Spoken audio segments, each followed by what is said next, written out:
Buonasera and welcome again to another episode of Cucina Quarantena. Tonight I'm going to do a sauce that a lot of people have asked me to do, and you're going to want to pay attention to this one because it's a little bit tricky. Tonight we're going to be making a lemon sauce that goes on fettuccine. So those of you that have been on the Rick Steves Sicily tour, if you've traveled with me, for example, you know that at one of our stops we have a lunch where we have a lemon fettuccine as our kind of main dish. So it is a legendary dish because it is so good. And when I asked the woman who makes it how to make it, she said, oh, it's just cream and lemon and that's it, And I thought, okay, so I came home and I tried to make it. And of course, when you add an acid into cream, it breaks. That's how you make ricotta, actually, is you put lemon juice into milk and then it splits and it curdles it and it turns it into something else. So that was not working. I tried her method, the way she described it, but this is so common. When I ask people in Italy how to make something, they always say, oh, it's really easy. It's just blah. And they say something simple, but they never really tell you the full recipe and they never give you all the ingredients. So I came home and I played around with it. And we'll see if I get it right tonight because it usually turns out right. But I did find out what the secret is to making the sauce not break. And hopefully we can make it tonight. So this will be an adventure because it may not work, but it should work. And I'll show you how I go about doing this. First of all, we've got a Negroni on board tonight. Thank you very much, Luca. You are welcome. Sans limone, though. We should have a little twist of limone in there. So the ingredients for tonight are garlic, fresh garlic, butter, cream, a little bit half and half, cornstarch, and a lemon. And this is the secret ingredient, actually, because you can't get a sauce to stay together, a cream sauce, unless you put a little bit of cornstarch. That's what kind of holds everything, holds the line on all of that. So we're just going to start off really simply here. A nice big pan, and then I'm going to put some butter into the pan. Just about, 2 tablespoons is plenty, probably not even that much. I'm making enough for an entire pound of fettuccine, so I'm going to do a little bit more. If you've seen this recipe on my blog, I'm doing a little bit more than what I have suggested. And actually, it's fine to do that because if there's too much sauce, this sauce is great to be used in other things. You can use this sauce over chicken. You can use this sauce over broccoli. I mean, you think about anything. Cauliflower would be great over something like that. Just think about what goes well with lemon and lemon cream. So I'm peeling my garlic. I'm not going to chop it today, though. These ones have gone south, obviously, because they have a little bit of greenery, but they're still fine. So I'm just pulling off the peels and smashing them. But I'm not going to chop because I don't want the whole garlic in. And I'm actually going to fish these cloves out before I'm done with the whole process. So another smash or two.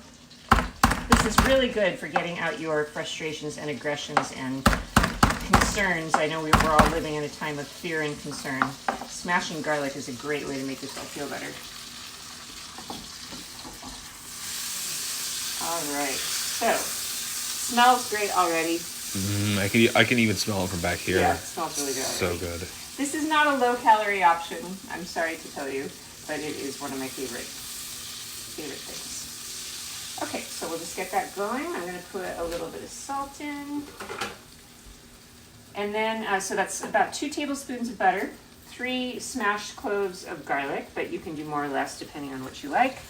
A nice hearty shake of pepper. I've already got my water going for my pasta, so I'm going to go ahead and toss the pasta in. This is just cheap, junky Safeway pasta, but you know what? That's fine.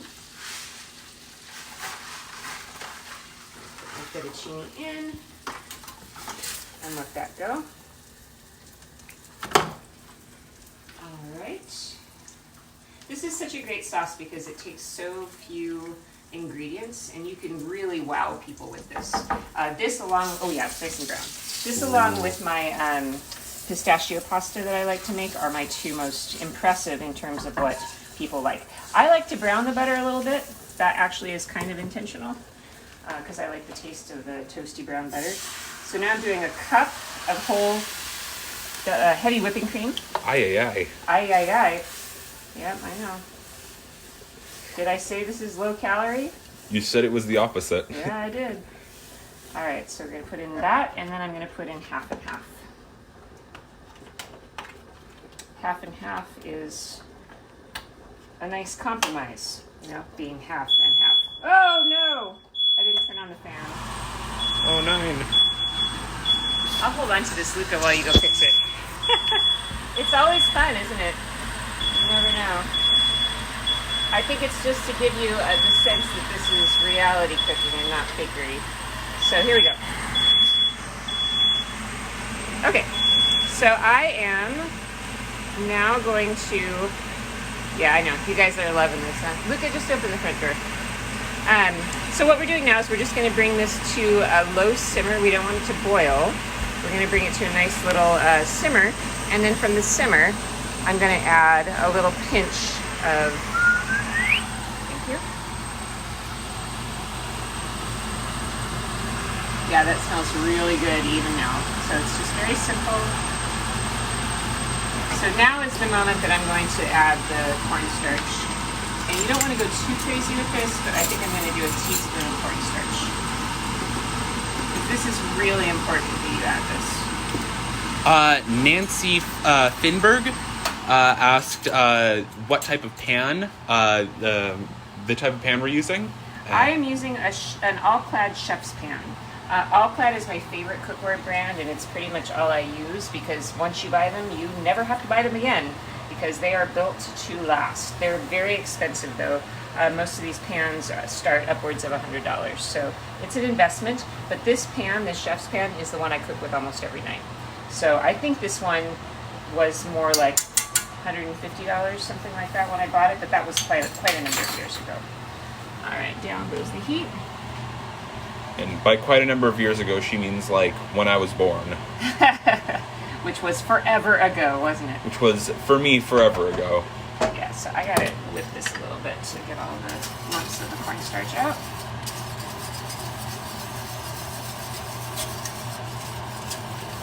Alright. So this is gonna start thickening up here in just a second.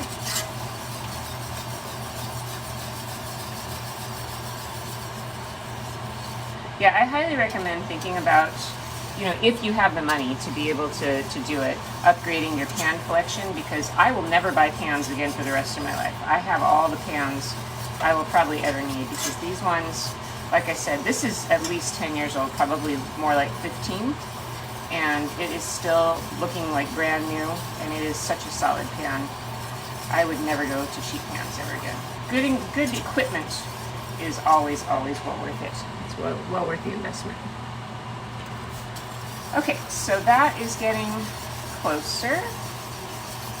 Just gonna keep whipping it to make sure all that cornstarch gets broken up and mixed in.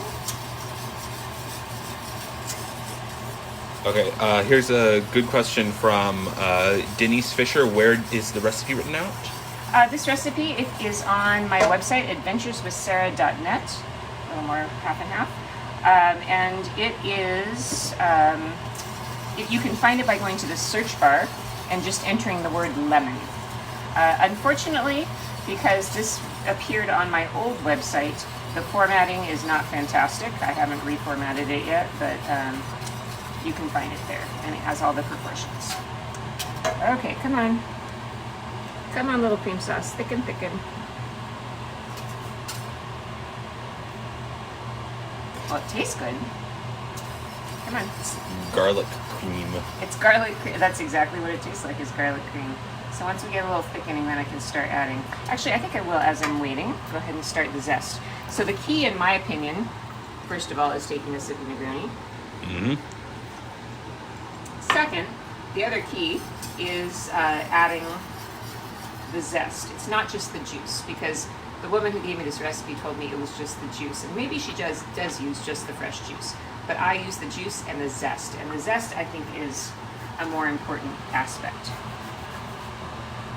Some people might not like the zest because it definitely is going to add texture to your cream sauce, but it's such a fine texture. And I'm using a microplane.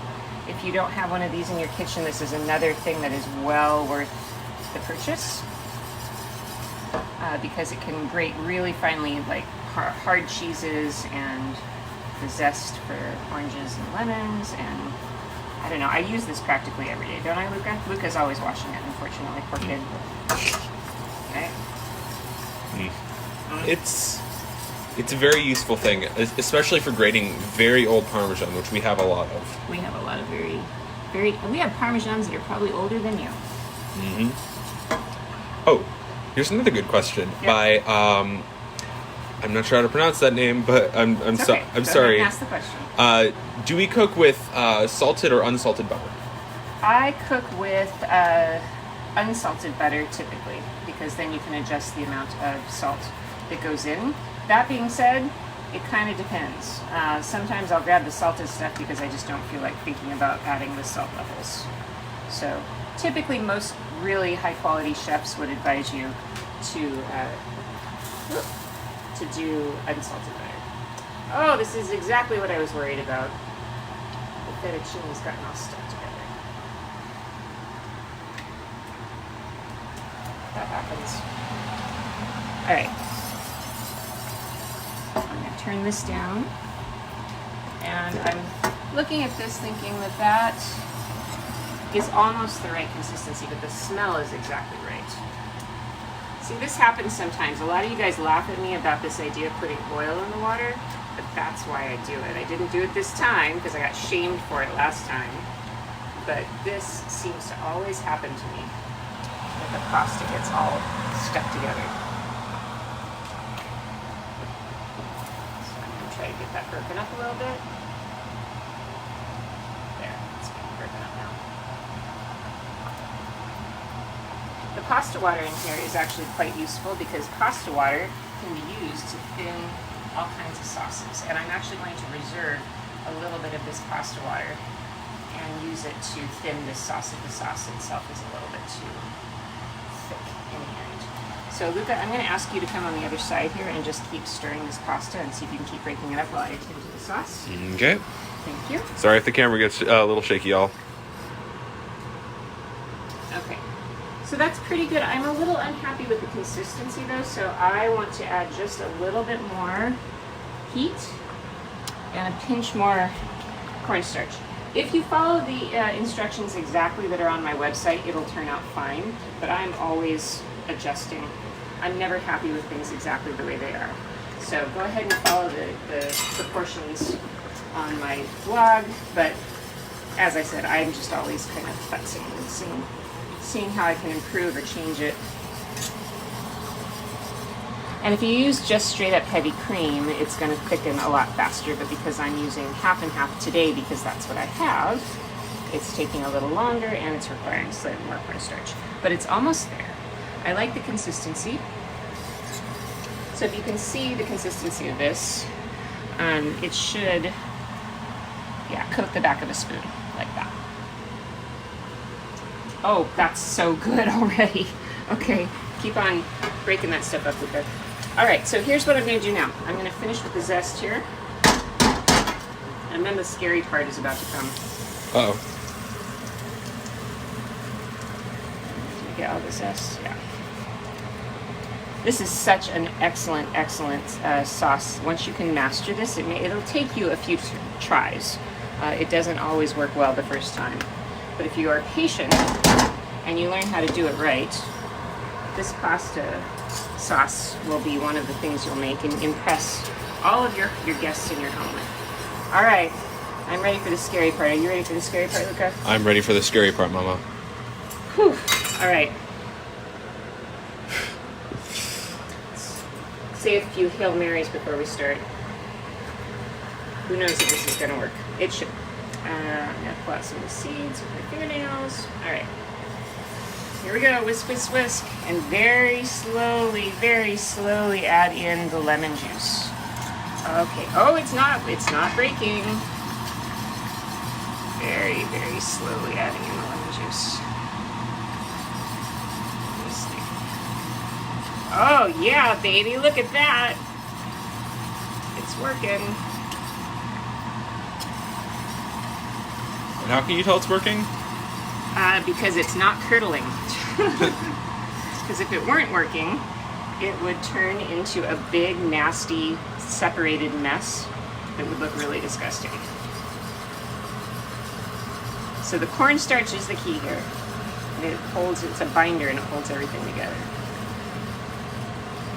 So I don't want to go too crazy with the lemon juice, but the zest of one lemon plus squeeze the Jesus out of your both lemon halves, and I think you're gonna end up with, oh my goodness, that is a beautiful, beautiful sauce. All right, where's my, this is almost done. It is still a little stuck together, unfortunately, but we will fix that. Let's try this.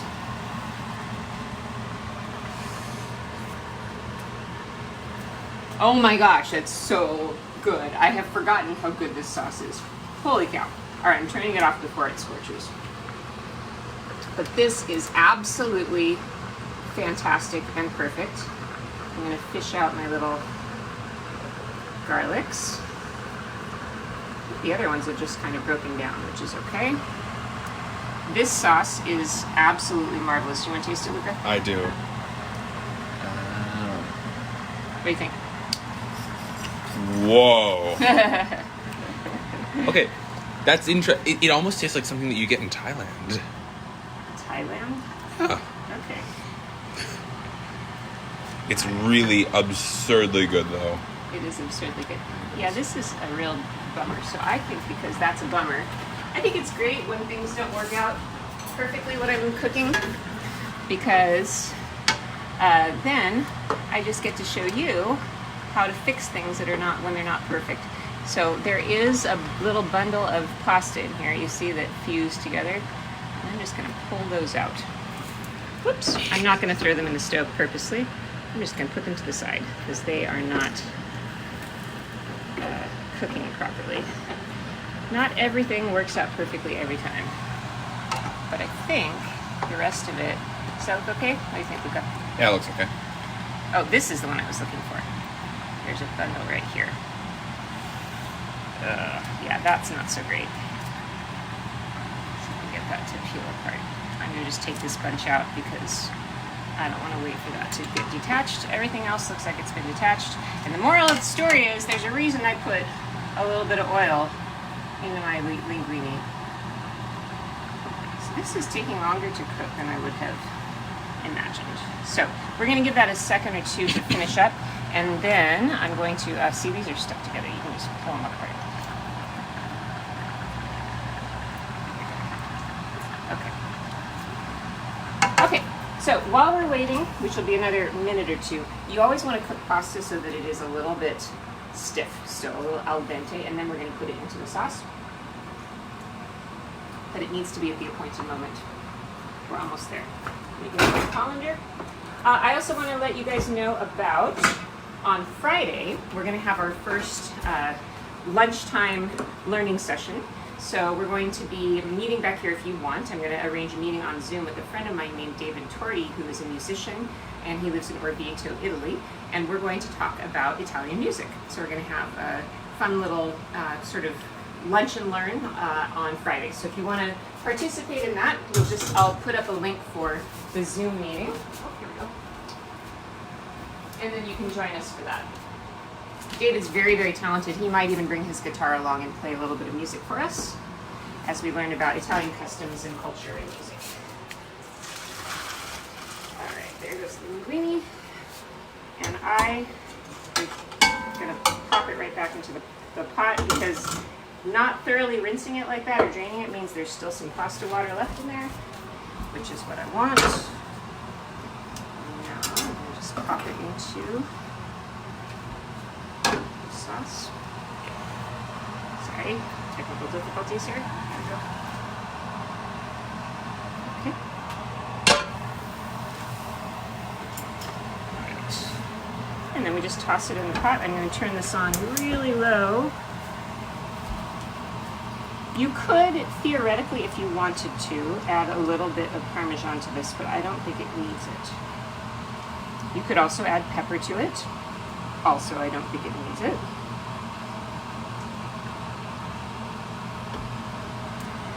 So you see that now I put the wet pasta in and that thinned out that sauce just a little bit. So the consistency of this is a little bit tricky. It really depends on you and what you like. The woman I learned this sauce from has it really pretty thin. This is the right consistency here that she likes it at. I like it to be slightly thicker. So what I'm doing here is putting the pasta in, and I'm gonna let the pasta cook in the sauce for just a few minutes, because that will then make the sauce a little thicker, and it will make the pasta infuse with that lemon flavor. So let's do that. Keep turning it, and then in just a second, I'm gonna give it a taste.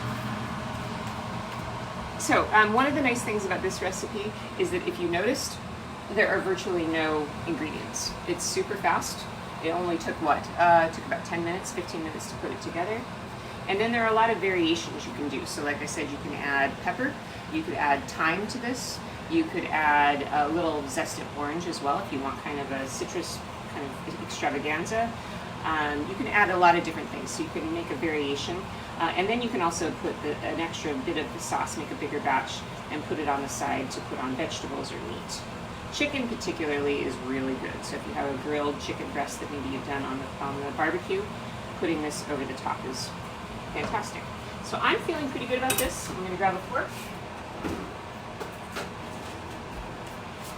And let's see how we've done today.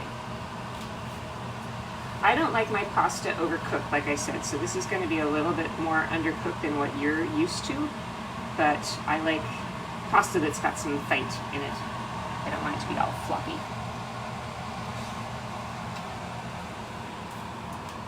That was so good. Oh my gosh, that is so good. So there you go. This is probably one of the most impressive and easy pasta dishes you can make if you want to wow your friends and your family. And look at that perfect cream sauce. It didn't break, it stayed together, and it's infused with the most absolutely marvelous flavor. So, easy dish, straight from central Sicily. You can learn how to make your own pasta al limone. So linguine al limone in 15 minutes or less. And there you go, that's your Cucina Quarantena tonight. I think you probably have all the ingredients for this in your pantry, I would bet. So it'll make it nice and easy. So there we go. I'm gonna serve this up to my kids and go sit down and enjoy my cocktail along with my pasta for tonight. So I wish you a good evening. Tomorrow we'll be back with a lesson. Tomorrow's Wednesday. We're going to be doing a lesson on grissini tomorrow. So if you'd like to do that, I'll put some information on ingredients to prepare if you want to cook along with me. But I think that's all for tonight. So cheers. I hope you're well. And ci vediamo domani. Ciao.